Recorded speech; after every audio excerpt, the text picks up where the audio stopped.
আজকের পাঠ মুসলমান ও খ্রিস্টান মতে সাধনা। এখন হিন্দু মতে সাধনার আর কিছুই বাকি রইল না। তা কেবল শাক্ত, বৈষ্ণব, শৈব, সন্ন্যাসী প্রভৃতি হিন্দুরাই তো আর ভগবানকে ডাকে না। মুসলমান, খ্রিস্টান প্রভৃতিরাও তাকে ডাকে। কোন পথ দিয়ে তারা ভগবানের কাছে যায়, কিভাবে তাকে ডাকে, কিভাবে তার দেখা পায়, এসবও জানবার ইচ্ছে হলো শ্রী রামকৃষ্ণের। সেসব মতে সাধন করবার ইচ্ছে হলো। মা কালীর ইচ্ছেই তার ব্যবস্থাও হয়ে গেল। সে সময় দক্ষিণেশ্বরে একজন মুসলিম ফকির এলেন। তার নাম গোবিন্দ। মুসলমানেরা যেভাবে ভগবানকে ডাকেন আল্লাহ বলে, আল্লাহকে কিভাবে ডাকতে হয় গোবিন্দের কাছে তা শিখে নিয়ে তিনি মুসলমান মতেও সাধন করলেন। আর মুসলমানেরা যেভাবে ভগবানকে দেখে সেভাবে তার দেখাও পেলেন। সেই সময় তিনি মোহাম্মদকেও দেখেছিলেন।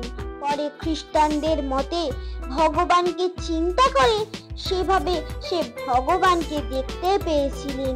এই সময় তিনি যীশু খ্রিস্টকেও দেখতে পেয়েছিলেন। খ্রিস্টানেরা ভগবানকে গড বলেন। এভাবে মা কালীর পুজো করা থেকে শুরু করে 12 বছর ধরে সব ধর্মমতে তিনি সাধনা করেছেন।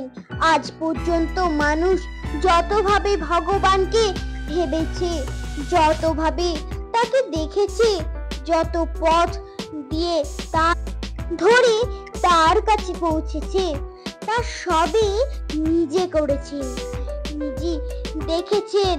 সেসব পথ ধরেই তার কাছে পৌঁছেছেন। নিজে সব করে তিনি দেখলেন যে হিন্দু, মুসলমান, খ্রিস্টান সবাই একই ভগবানকে ডাকছে। কেউ বা তাকে বলেছে ব্রহ্ম, কালী, কৃষ্ণ ইত্যাদি। কেউ বা বলেছে গড, কেউ আল্লাহ, কেউ বা অন্য কিছু। একই ভগবান ভিন্ন ভিন্ন ধর্মে, শুধু ভিন্ন ভিন্ন নামে ও রূপে তাকে ভিন্ন ভিন্ন মত পথ ধরে তার কাছে পৌঁছায়। যত মত তত পথ। গোবিন্দ আসিয়া পরে ইসলাম মতে সাধনা শেখালো সব। পরে খ্রিস্ট মতে সাধনাও করে দেখিলেন সব শেষে সব পথে এসে একই ভগবানে মিশে।